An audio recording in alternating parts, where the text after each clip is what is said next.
오늘 함께 보실 말씀 누가복음 24장 47절에서 49절까지의 말씀입니다. 찾으신 줄 알고 한 목소리로 함께 봉독하시겠습니다.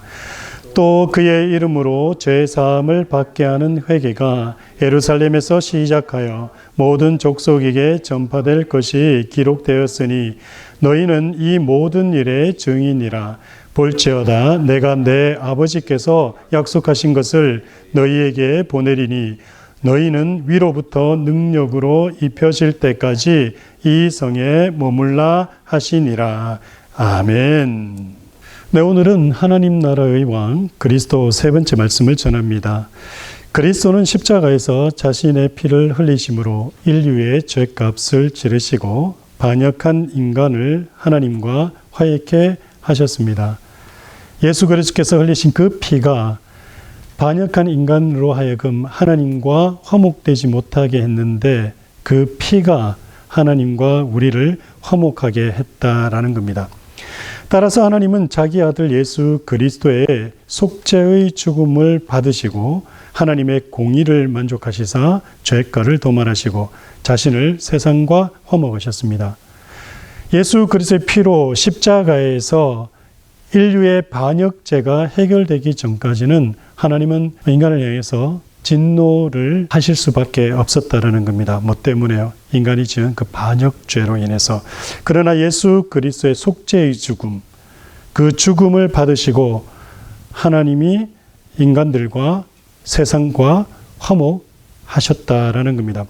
하나님의 공의라는 게 뭐냐면요. 하나님은 공의로우신 분이다라고 할 때 그 공의는 뭐냐면 죄의 대한 대가는 반드시 지불되어야만 한다라는 것이 하나님의 공의입니다. 하나님께서는 죄를 그냥 무시하거나 흘려 넘기지 않습니다. 그 죄는 반드시 해결받아야만 된다라는 것이 하나님의 공의입니다. 그래서 하나님은 인간이 지은 그 죄를 어떻게 해결하셨느냐? 자신의 아들을 이 땅에 보내시고 그 아들이 육신으로 십자가에서 피 흘려 죽으심으로 인간들의 죄를 대신 속죄, 속량하심을 통해서 하나님의 공의를 만족해 되는 일이 일어나서 적대시하고 분노하시던 하나님께서 세상과 인간들과 자신을 화목하셨다라는 겁니다. 이것이 바로 속죄 제사라는 겁니다. 이 속죄와 화해의 일을 하나님이 친히 마련했었습니다. 하나님께서 범죄한 인간들이 자신의 죄를 해결하지 못하고 있을 때에 인간들이 스스로 하나님의 공의를 실현하려고 한 것이 아니라, 왜냐하면 하나님의 공의는 인간들이 스스로 할 수가 없어요. 인간들은 죄를 지음으로 무기력하고 무능력하고 부패되어져 버렸기 때문에 인간 스스로는 하나님의 공의를 돌이킬 수 방법이 없어진 거예요. 또 없는 거예요. 그래서 인간이 죄를 지어서 문제를 일으켰음에도 불구하고 또다시 하나님은 그 문제 해결을 하나님 스스로가 하셨다라는 겁니다. 하나님이 친히 하나님과 인간들, 세상들이 화목할 수 있는 일을 마련하신 겁니다. 이것을 구속경륜이다라고 말씀을 지난 시간에 드렸고요. 이 구속경륜은 성부 하나님께서 먼저 시작하셨을지라도 그 경륜을 성취하신 이는 성자 하나님이시기 때문에 실질적 구속주는 성자 하나님이시다라고 말합니다. 그러므로 하나님의 공의를 만족케 하기 위해 또한 속죄와 화해를 이루시기 위해 하나님 자신이 친히 육을 입으시기로 하셨습니다. 하나님께서 인간의 육신을 입으신 이유는 인간의 반역으로 죄가 이루어진 범죄의 장소에서 그 죄를 제거하시고 하나님께서 육을 입으시고 예수 그리스도로 나타나셨다라는 겁니다. 방금 제가 말씀을 드린 이 내용을 요약해서 설명을 드리면요. 하나님께서 자신의 백성을 가지시고자 하나님의 형상과 모양대로, 그 인격체로 그랬죠. 하나님의 그 형상이 인격체로 인간들을 만드셨습니다. 그리고 하나님은 무엇을 목표로 하셨냐면 그 인간들이 번성해서 큰 무리를 이루면 그 무리들 가운데 하나님이 그들의 주인으로, 그들의 하나님으로 계시면서 그들의 찬양과 경배를 받으시고자 했습니다. 그것이 창조 경륜이다 그랬죠. 이 말은 왜 하나님이, 신이 인간을 만드셨느냐에 대한 성경이 이야기하고 있는 이야기입니다.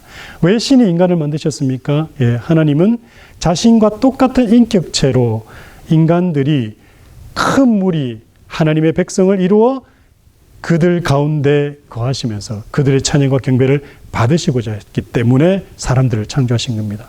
그래서 하나님과 똑 닮은 인간들을 만드시고 그들에게 이 땅에서 가장 좋은 것들을 다 주셨습니다. 이 정도로 베푸셨으면 정말 인간들은 감사해야 되잖아요. 그럼에도 불구하고 인간들이 어떻게 했죠? 하나님을 뛰어넘기 위해서 그들은 반역합니다.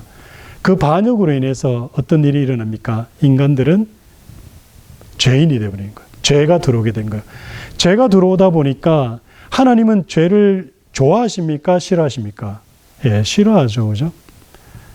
근데 인간들에게 죄가 들어오고 인간들이 그 죄의 본성으로 변해버리니까 하나님은 인간을 향해서 진노하실 수밖에 없는 거예요. 그렇게 진노하시면 어떤 일이 일어납니까? 네, 당연히 그 죄를 해결하기 위해서 하나님의 공의는 뭐죠? 하나님의 공의는 죄를 해결만 하셔야 돼요. 죄인으로 바뀌어버린 인간들을 하나님 보시면서 진노하시고 그 인간들을 제거해야만 되는데 인간들을 제거해버리시면 싹 다 없애버리시면 죽이시면 어떤 일이 되는 겁니까? 최초에 하나님이 계획하신 하나님의 백성들을 하나님이 가질 수가 있습니까? 없습니까? 못 가지시는 거예요.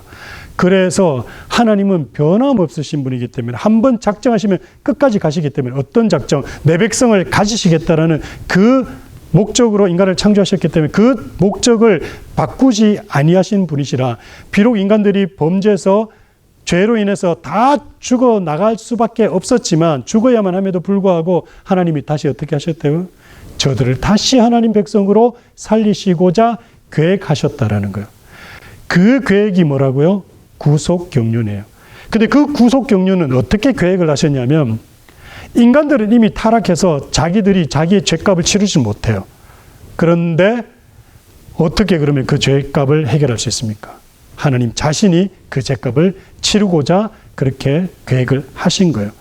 그런데 문제는 인간들이 지은 죄이기 때문에 그러면 하나님은 어떻게 인간들의 죄를 제거하실 수 있냐라는 거예요. 인간들이 지은 죄이기 때문에 인간이 되셔야 되는 거예요. 그래서 하나님이 어떻게 하셨다고요? 인간이 되신 거예요. 인간의 죄를 해결하기 위해서 왜 인간 안에서 죄가 이루어졌기 때문에 인간 안에서 죄가 이루어졌으니까 죄가 이루어진 그 장소에서 그 죄를 제거해야 되니까 하나님께서 인간이 되셔서 그 죄를 제거하실 수밖에 없는 겁니다. 성부 하나님께서는 자신의 아들을 성육신에서 인간이 되게 하시고 그 인간이 그 죄를 담당하게 함으로 인간의 모든 죄를 해결하게 하셨다라는 거예요. 여러분, 하나님께서 왜 인간이 왜 되실 수밖에 없었냐? 인간들이 범죄했기 때문에 그 범죄한 인간의 자리에서 그 인간의 죄를 해결하셔야만이 되었기 때문에 그래서 하나님이 사람이 되신 거예요. 그것을 우리는 성육신이다라고 말합니다.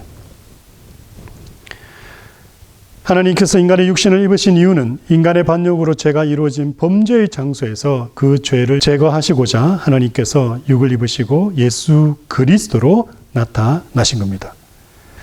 그리고 자기의 육체의 죄과를 담당하사 그 죄의 법이 정한 사망의 값을 지불했습니다. 이 말은 뭐 말인지 알죠? 죄의 대가 지불은 뭐라고요? 죽음밖에 없었습니다. 그래서 인간이 지은 죄는 무엇으로만 갚을 수 있다? 죽음으로만. 그래서 그 인간들이 그 죽음의 지불을 할 수 없었기 때문에 신이 인간이 돼서 인간들의 죄의 대가, 죽음, 사망의 값을 지불하셨다라는 겁니다. 그러므로 인류의 죄가 문제를 해결하시고 하나님이 친히 세상과 자신을 화해하셨습니다. 이 속죄와 화해 곧 구속으로 하나님의 생명이 인류에게로 전달되고 새 인류를 조성하셨습니다. 이 새 인류에게 하나님의 영이 오사 역사하시고 교회 형태로 존속하게 하셨습니다. 이 새 인류 공동체에 하나님이 임재하시고 자기의 뜻을 실현시키시며 자기의 영광을 찬송받으십니다. 그래서 교회가 하나님 나라이고 교회가 새 인류가 되는 것입니다. long story short 하면요,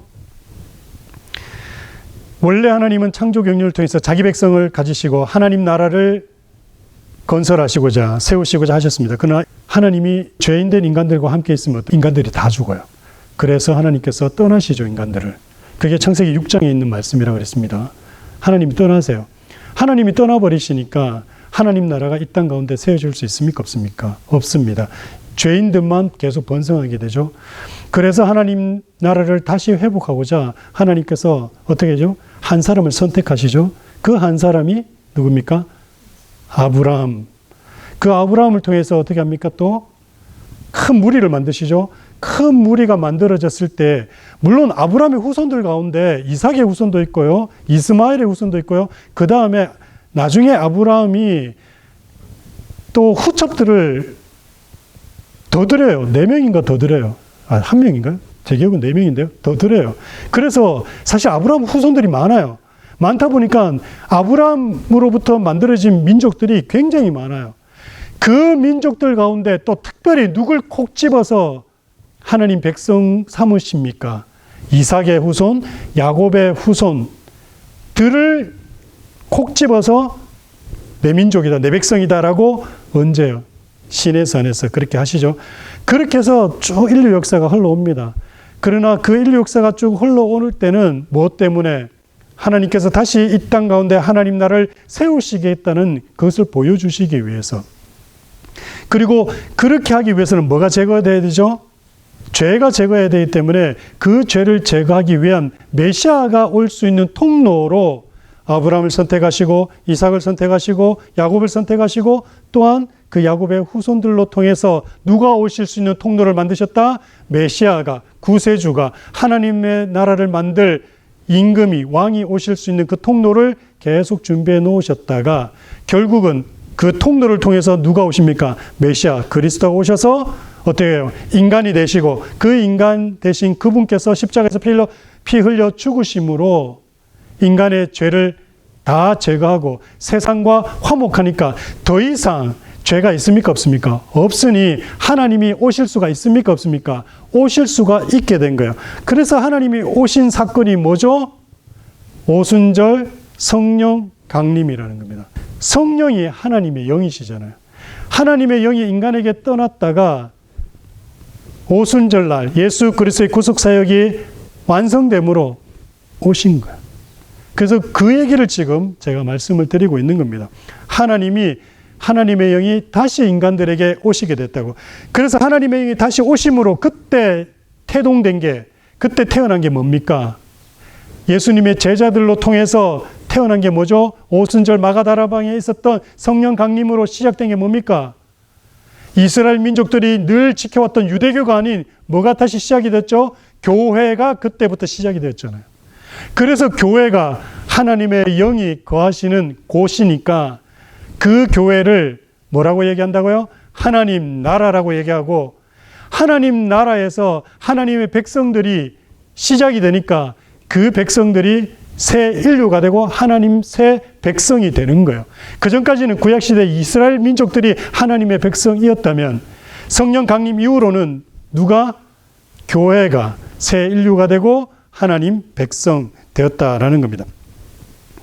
그래서 하나님께서 친히 새 인류에게 오시되 성령으로 오시고 그 안에 새 생명을 공급하사 하나님의 백성으로 살게 하십니다. 이 백성을 자기의 소유로 삼으시고 그들에게 하나님의 덕과 은혜와 영광을 찬송받으심으로 창조 목적을 실현하신 겁니다. 그래서 매주일 우리가 함께 모여 찬송과 경배를 예수께 드리는 겁니다. 이것이 예배입니다. 이렇게 구속을 이루사 새 인류 곧 교회를 조성하신 예수 그리스도, 하나님의 아들, 교회의 주인이시고 회복된 창조 세계의 왕이십니다. 그래서 교회의 주인은 누구시라고요? 예수 그리스도. 그리고 회복된 세상, 회복된 세계, 회복된 창조의 왕은 누구시라고요? 예수 그리스도가 되는 겁니다. 새 인류가 뭡니까? 교회라고 말씀드렸죠? 하나님의 영이 다시 오심으로 새 인류, 교회를 만들어내심으로 그가 그들을 다스리기 시작하십니다. 그들이 누굽니까? 바로 교회입니다. 여기에서부터 교회론이 시작이 되는 겁니다.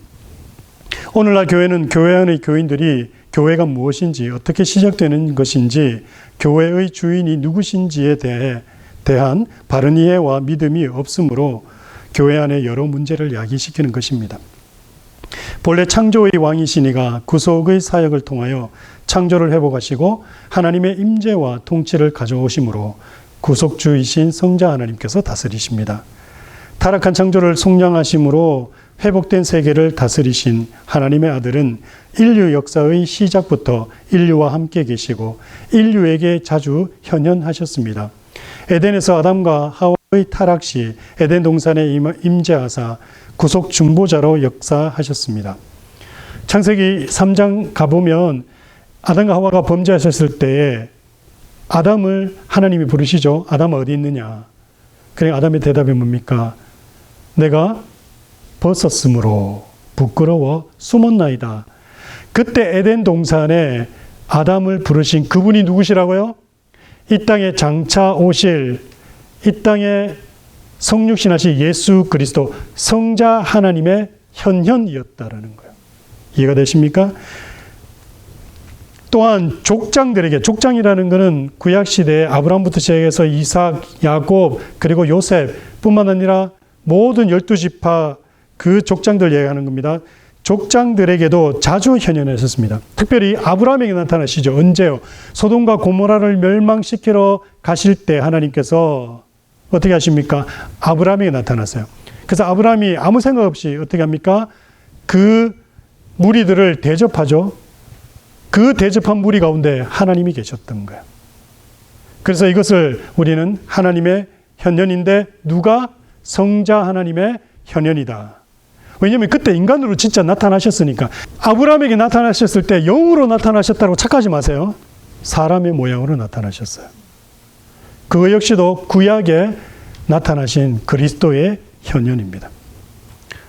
이삭과 야곱과 같은 족장들을 자주 만나주셨고 모세에게도 나타나시죠. 광야에서 모세를 부르실 때 모세야 모세야 가까이 하지 마라. 내가 선 곳은 거룩한 땅이니 내 발의 신을 벗으라 라고 하시면서 나타나신 그분이 누구시라고요? 그리스도의 현현이다 라는 겁니다. 사사기에서도 기드온에게도 나타나시고 여러 모양으로 나타나시죠. 그 나타나신 그 하나님이 앞으로 이 땅에 오실 하나님이심을 보여주는 예표였던 거예요. 즉 예수 그리스도로 오실 그 하나님이 인류 역사의 초기에서부터 나타나시고 역사에 오셨습니다.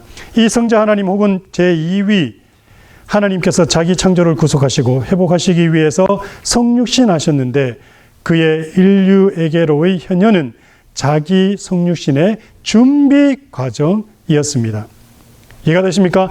구약시대에 하나님이 나타나서 인간들에게 말씀하시고 기적 보여주시고 하신 그 모든 것이 다 뭐라고요? 장차 이 땅에 진짜 사람으로 오실 성자 하나님 그 성육신의 예시 예표였다라는 겁니다. 욥기 19장 25절. 네, 다 같이 읽겠습니다. 시작.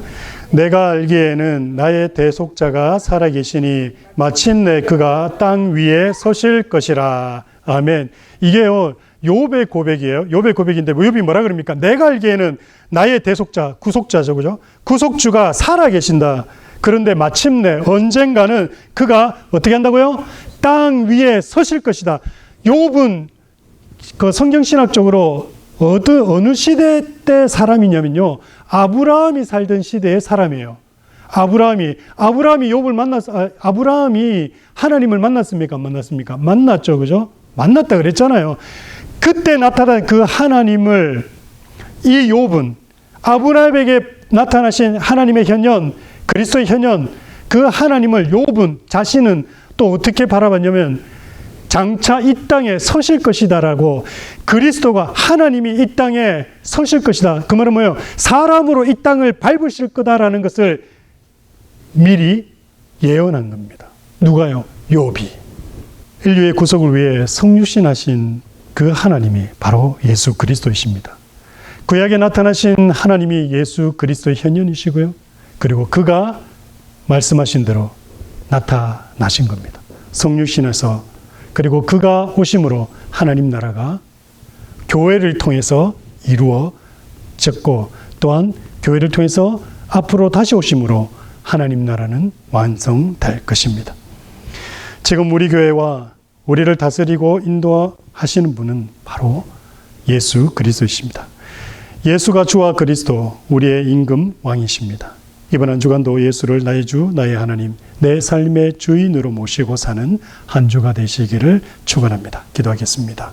이 땅에 우리의 임금과 왕으로 오신 주님, 이번 한 주간도 내 삶의 주인으로 예수 그리스도를 인정하며 모셔 살 수 있도록, 또한 성령 하나님께서 우리에게 충만히 역사하사 오직 예수만 나의 삶의 중심으로 사는 한 주간 될 수 있도록 역사해 주옵소서.